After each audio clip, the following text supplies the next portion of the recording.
손 놓고는 단 하루도 살 수 없는 것 마냥 광야에 서 있네.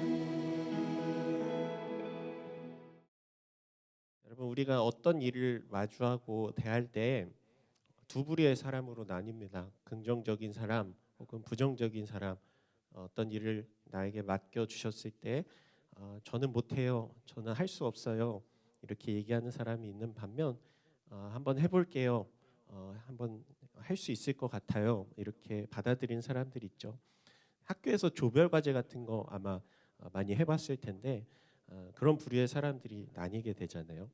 또 나중에 직장 생활을 하게 돼도 여러분 알 텐데 회사나 직장에서 새로운 프로젝트를 시작하게 될 때 그건 그래서 안 될 것 같아, 그거는 현실적으로 불가능한 일이야 라고 가장 먼저 얘기하는 그런 사람들이 있습니다. 그리고 그 일이 틀어지고 나서 쟤 때문에 그래, 남 탓하고 저 사람 때문이야, 그리고 봐 내가 말했지, 그거 내가 안 하는 게 더 낫다고 했잖아, 이렇게 얘기하곤 해요. 그런데 그런 상황 속에서 보통은 나 때문이야, 내가 잘못했어, 인정하고 시인하는 사람은 극히 드문 것 같습니다. 여러분은 나 스스로를 바라봤을 때 긍정적인 사람 같나요? 부정적인 사람 같나요? 저도 목사님도 스스로 바라볼 때 부정적인 생각이 먼저 앞서는 경우가 많은 것 같아요. 다음 주에 이제 지방선거가 있습니다. 투표권 가진 친구들이 몇몇 있을 텐데 대부분 이런 투표 선거철이 되면 정치인들 혹은 또 정치에 관심이 깊은 분들이 대부분의 화법이 이래요. 이거 하자, 이거 해보자, 우리 지역에 이런 것들 한번 가지고 나아가 보자, 이런 멋진 공약을 내세우고 경쟁하기보다는 저 사람은요, 상대편에 있는 저분은요, 그때에 뭐 잘못했어요, 저 사람은 자격이 없어요, 이런 소위 네거티브 전략을 많이 사용합니다. 왜냐하면 대부분의 사람들이 이처럼 부정적인 것, 남 탓하는 것을 좋아하기 때문에 대부분의 사람들의 관심과 이목을 집중시키기 쉽거든요.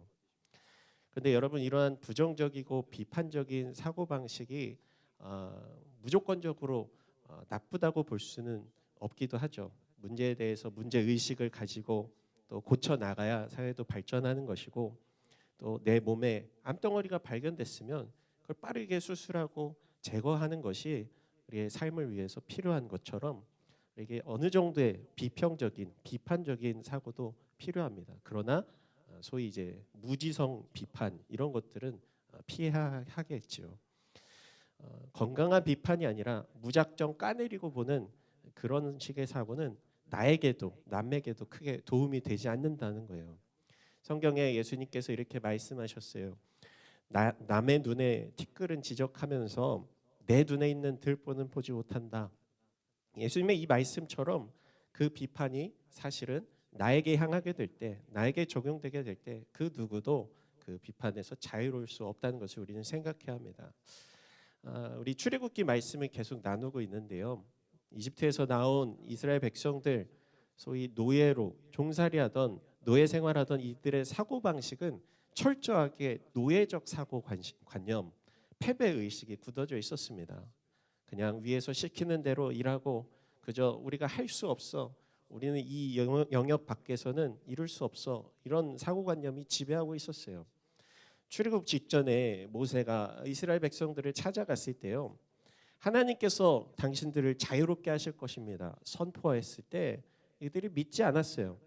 오히려 더 큰 노역이 찾아오자 모세에게 불평하면서 왜 우리를 찾아와서 이렇게 괴롭히느냐, 그냥 냅뒀으면 적당히 먹고 살다 죽었을 텐데, 이런 생각들.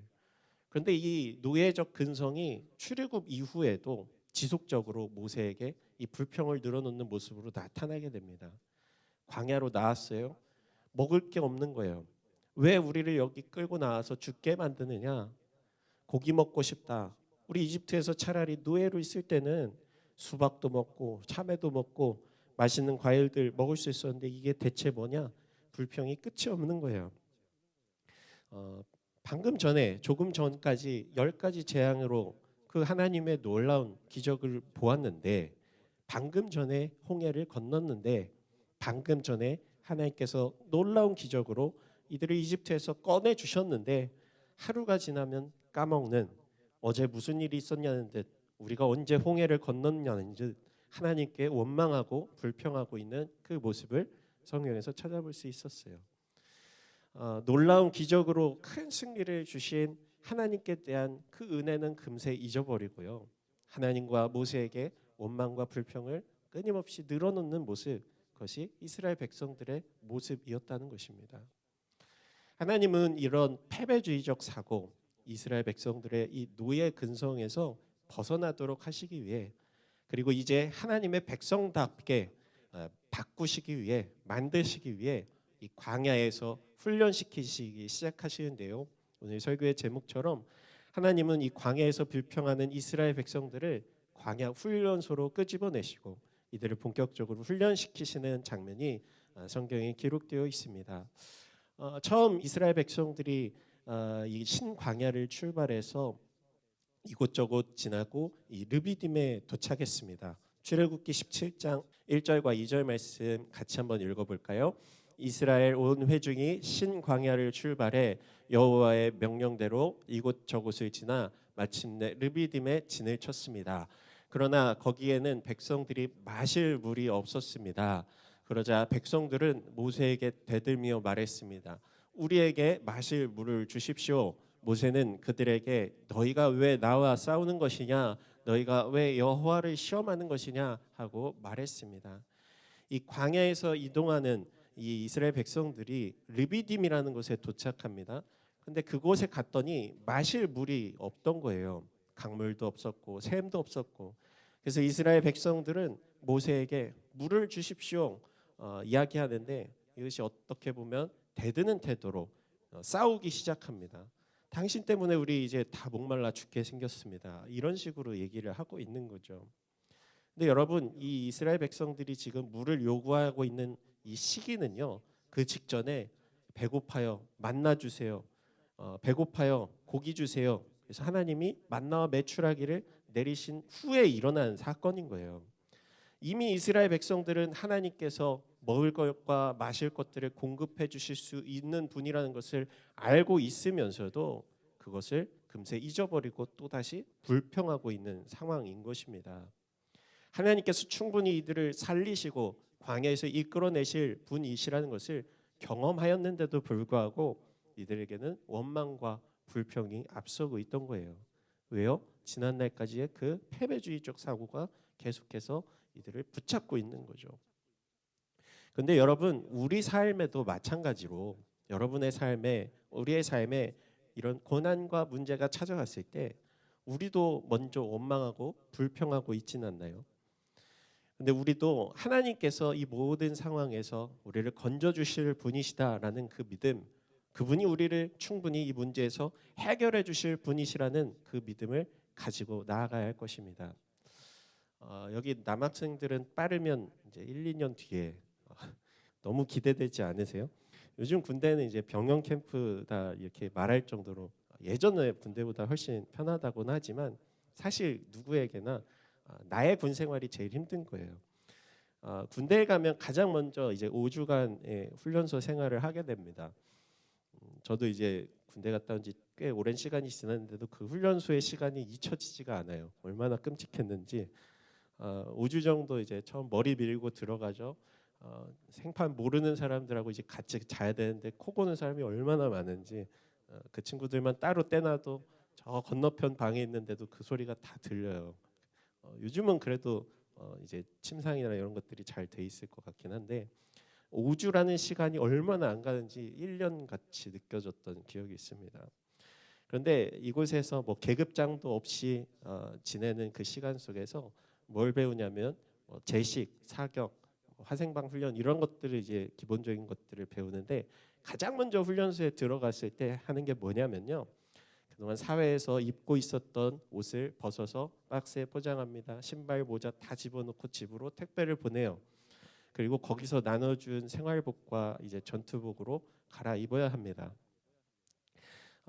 그리고 걷는 법부터 배워요. 군인이라면 어떻게 걸어야 하는지 발 맞춰 걷고 또 밥 먹는 법을 배웁니다.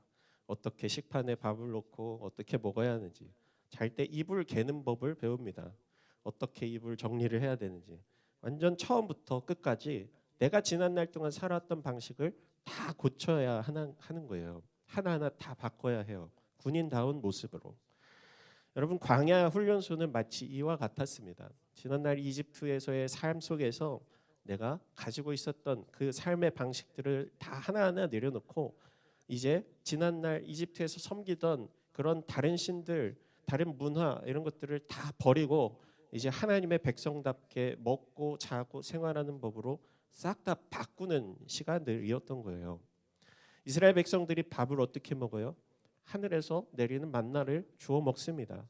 하루에 딱 먹을 만큼만 거둬라. 그 이상 거두면 벌레 먹고 다 썩어버렸어요. 하나님께서 그렇게 말씀하시고 그 말씀대로 실행했습니다.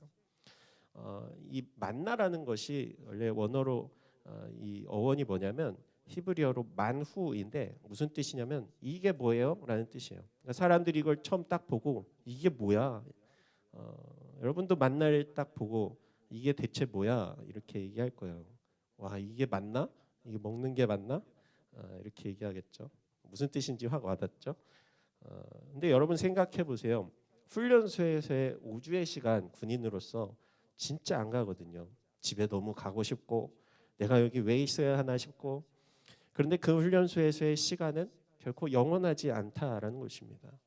훈련소의 목적은요. 이들을 잘 훈련시켜서 내보내는 것, 수료시키는 것이 목적이었던 거예요.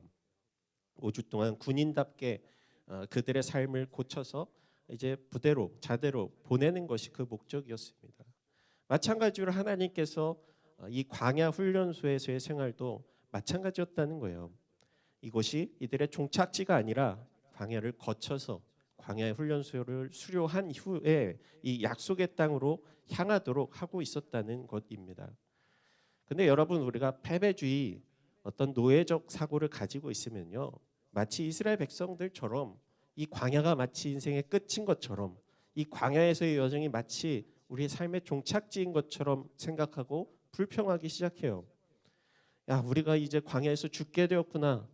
이제 먹을 것이 없어서 마실 것이 없어서 우리 인생은 끝났구나. 이렇게 얘기했던 거예요. 그러나 광야 다음의 삶을 바라본다면 하나님께서 예비하신 그 이후의 약속의 땅을 바라보는 사람들은 결코 그렇게 이야기하지 않았다는 것입니다. 우리도 마찬가지겠죠.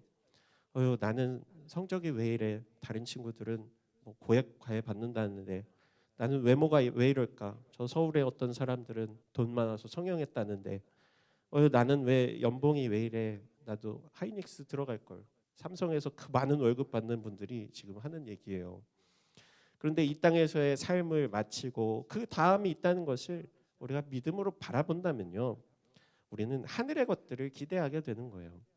오늘 똑같은 음식이야. 아우 뭐요 지겨워. 또 만나야 불평하기보다는 야, 하나님께서 우리를 약속의 땅으로 인도하신대. 하나님께서 우리를 영원한 삶 가운데로 인도하여 주신대. 이끌어 주신대. 우리는 기대하며 소망함으로 살아갈 수 있다. 이것이 바로 믿음의 사고방식인 것입니다.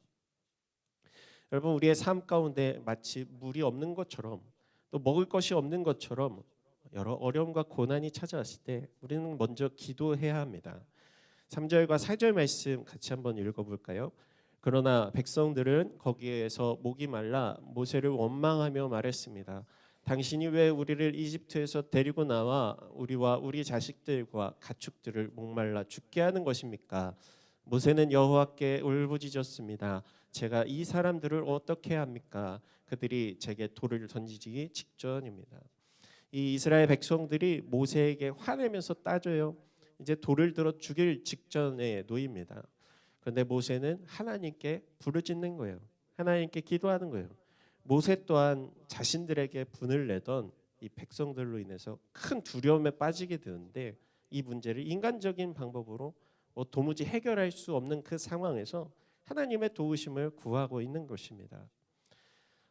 여러분이 만약 광야에서 모세의 입장이었다면 어떻게 했을까요?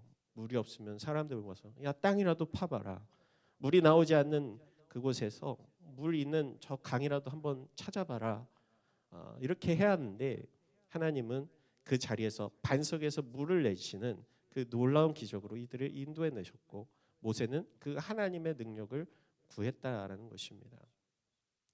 어떤 부부가 이사를 하고 나서 직후에 크게 싸웠다고 해요. 현금을 많이 거의 한 몇 천만 원 되는 그 돈 봉투를 예전에는 현금으로 이제 거래를 많이 했었거든요. 봉투를 이제 이사 왔는데 잃어버렸다는 거예요. 방 이곳저곳 다 찾았는데도 찾을 수가 없었답니다. 근데 그날 이제 교회 목사님께서 신방을 오시기로 하셨는데 이 부부가 싸우고 있는 그 와중에 오셨어요. 목사님 어떻게 하죠? 자, 목사님께서 같이 찾아야 되는데 우리 먼저 기도합시다 이렇게 얘기를 하셨대요. 아니 지금 빨리 이거 찾아야 오늘 잔금 지불할 텐데 기도라니요. 근데도 이들이 같이 자리에 앉아서 기도를 했어요. 근데 기도를 마치고 났더니 남편분이 크게 소리 지르면서 찾았다 이렇게 얘기를 하는 거예요. 제 기도가 응답되었다 이렇게 얘기를 합니다. 왜 그런가 했더니 거실 바닥에 카페트 밑에 이 봉투가 기도하려고 앉았더니 느껴져서 꺼내 보니까 그 봉투가 그대로 있었다는 거예요. 물론 이 이야기는 이렇게 큰 어떤 기도의 응답이라고 해석할 수 있을까 싶은 이야기지만 일련의 해프닝이지만 우리의 모습도 때로는 기도보다 우리의 다급한 마음 때문에 인간적인 방식으로 먼저 해결해 보려고 여러 가지 해보다가 싸우고 다투고 부부간에 갈등이 벌어지고 그런데 여러분 우리의 공동체에서 우리 믿음의 공동체에서도 마찬가지로 하나님을 찾고 하나님을 의지하기보다는 내 지식과 내 경험과 내 판단으로 먼저 앞서면서 필요하지 않은 그 다툼, 불평을 할 때가 많이 있다는 거예요. 그러나 여러분 우리는 먼저 하나님 앞에 기도하며 하나님의 뜻을 구하며 그분께서 더 기뻐하시는 방식은 무엇일까? 우리는 고민하고 그분의 말씀을 귀 기울여 청종해야 할 줄 알아야 한다는 겁니다. 그리고 그럴 때 먼저 기도할 때 우리는 하나님의 역사를 경험할 수 있게 되는 것입니다. 하나님은 신실하게 우리의 삶을 인도해 주시는 분이십니다. 출애굽기 17장 5절에서 7절 말씀 보면 여호와께서 모세에게 응답하셨어요. 말씀하시는 거예요. 이 백성 앞을 지나서 이스라엘 장로들을 몇을 데리고 나일 강을 쳤던 네 지팡이를 손에 들고 가거라. 내가 거기 호렙산의 바위 곁 내 앞에 서 있겠다. 너는 그 바위를 쳐라. 그러면 바위에서 물이 흘러나와 백성들이 마실 수 있게 될 것이다. 모세는 이스라엘 장로들이 보는 앞에서 그렇게 했습니다. 모세는 그곳을 마사와 무리바라고 불렀습니다. 이는 이스라엘 백성들이 다투었기 때문이며 또한 그들이 여호와께서 우리 가운데 계시는가 안 계시는가 하면서 여호와를 시험했기 때문이었습니다. 이 모세가 하나님의 말씀대로 이 지팡이로 바위를 칩니다. 그 바위에서 반석에서 물이 터져 나오는 거예요. 하나님께서 이 이스라엘 백성들의 고민과 문제 앞에서 결코 사람이 이룰 수 없는 방식으로 하나님만이 하실 수 있는 방식으로 이들의 목마름을 해결해 주시는 장면이 기록되어 있는 것입니다. 여러분 하나님은 불평하던 이스라엘 백성들에게 여전히 하나님은 살아계신 분이시다. 여전히 하나님은 이들을 먹이시고 마시게 하시고 입히시는 분이시다라는 것을 이들에게 보여주셨습니다. 여러분 하나님께서 사람의 방식으로 생각했을 때 우리의 기존의 우리의 경험대로 판단했을 때 저 바위에서 어떻게 물이 터져 나올 수 있겠다고 생각을 하겠어요. 하나님을 의지하며 우리가 기도할 때 하나님은 우리의 방식이 아니라 하나님의 방법으로 그 문제를 능히 해결해 주실 분이시라는 것을 여러분 믿음으로 바라보시길 소망합니다. 여러분 오늘 성령 강림 주일인데요. 성령님께서 우리 삶 가운데 함께하고 계시다는 사실을 여러분 믿으십니까? 성령님 하나님의 영이 지금 우리 안에 살아계시다는 것 그것은 그리스도인들의 특권인 거예요. 하나님께서 내 안에 살아계시기 때문에 내 앞에 고난과 내 앞에 문제와 어려움이 찾아올지라도 우리는 내 안에 계신 성령님을 의지하며 그분이 능히 이 문제 가운데서 우리를 인도해 주실 분이라는 것을 우리가 바라보며 기도할 수 있는 특권이 주어진 것입니다. 요한복음 4장 14절 말씀 같이 한번 읽어볼까요? 그러나 내가 주는 물을 마시는 사람은 영원히 목마르지 않을 것이다. 내가 주는 물은 그 사람 안에서 계속 솟아올라 영생에 이르게 하는 샘물이 될 것이다. 아마 이곳에 앉아 있는 여러분 중에서 우리 마음 가운데 해결되지 않는 그런 목마름이 있는 사람들도 있을 것입니다. 내 삶에 왜 이런 문제가 찾아오는가? 내 삶은 왜 이렇게 늘 문제의 연속인가?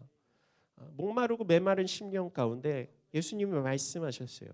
내가 주는 물을 마시는 사람 영원히 목마르지 않을 거야. 내가 주는 물은 그 안에서 계속 솟아올라 영생에 이르게 하는 샘물이 될 것이다. 마치 광야에서 반석에서 물이 터져 나오게 하시듯 우리의 영혼 가운데 주님은 생명수로 우리를 충만하게 채워주실 분, 우리의 마음, 우리의 영혼의 그 목마름을 해결해 주실 분이시라는 사실을 여러분 믿으시길 소망합니다. 또 요한복음 7장에 이렇게 말씀하셨어요. 같이 읽어볼까요? 초막절의 가장 중요한 날인 마지막 날에 예수께서 일어나 큰 소리로 말씀하셨습니다.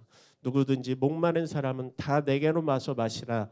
누구든지 나를 믿는 사람마다 성경의 말씀대로 생수의 강이 그의 배에서 흘러나올 것이다. 이것은 예수를 믿는 사람들이 받게 될 성령을 가리켜서 하신 말씀이었습니다. 그때까지 성령을 주시지 않았던 것은 예수께서 아직 영광을 받지 않으셨기 때문입니다. 예수님께서 하셨던 이 말씀대로 예수님이 십자가 지시고 또 부활 승천하신 이후에 이 제자들이 모여 기도할 때에 오순절 마가의 다락방에 모였던 120명의 사람들을 시작으로 성령님이 그 안에 임하게 되옵니다. 성령님이 그 안에 임하셨을 때 그들의 모든 문제가 해결되고요. 그들이 그 하나님의 능력을 행하게 되고요. 성령님과 함께 동행하며 주님의 역사를 이루어가기 시작하는 역사가 사도행전 말씀에 기록되어 있어요. 여러분, 우리가 살고 있는 이 시대에도 하나님은 여전히 우리의 심령 가운데 생수의 강물이 터져 나오도록 역사하시는 분이십니다. 메마르고 목마른 우리의 심령 가운데 그분은 함께하여 주시고 우리의 지팡이를 들어서 주의 말씀대로 순종하며 그분의 뜻을 구하고 주님 앞에 기도할 때 그분은 우리의 마음 가운데 결코 다시는 목마르지 않을 그 생명수로 우리를 충만하게 채워주실 분이십니다. 우리의 문제를 가지고 여러분 기도하십시오. 그 문제가 이 훈련소에서의 시험이라는 것을 깨닫고 이 삶이 끝이 아니라 이 삶 이후에 하나님께서 원하시고 또 바라시고 예비하신 그 놀라운 은혜를 우리가 기대하며 나아가는 여러분이 되기를 소망합니다. 여러분, 우리의 삶은 마치 광야와도 같습니다. 내 앞에 닥친 상황들을 바라볼 때면 하나님이 과연 나와 함께하고 계시는 건 맞는지, 지금도 과연 내 삶의 인도자가 되시는 것이 맞긴 한지 헷갈릴 때가 찾아옵니다. 그러나 이 시간은요, 우리가 믿음으로 하나님을 바라보는 그런 훈련, 믿음의 훈련소입니다. 우리 인생에 찾아온 고난이 하나님의 선물 포장지라는 것을 여러분 기억하세요. 고난이라는 그 포장지를 열면요, 영원한 축복, 하나님이 주시는 그 놀라운 선물이 숨겨져 있다는 것을 기억하고 그저 포장지 겉껍데기만 보고 실망하는 여러분이 되지 않기를 소망합니다. 우리는 신실하게 그분을 붙들어야 합니다. 성령님이 지금도 내 안에 살아계셔서 역사하신다는 그 믿음, 여러분의 삶을 가장 좋은 길로 인도해 주시리라는 믿음, 이 믿음의 여정을 잘 마치고 그분이 예비하신 약속의 땅에 들어가는 그 확신으로 살아갈 수 있는 우리 드림교회 여러분이 되기를 우리 주님의 이름으로 축복합니다.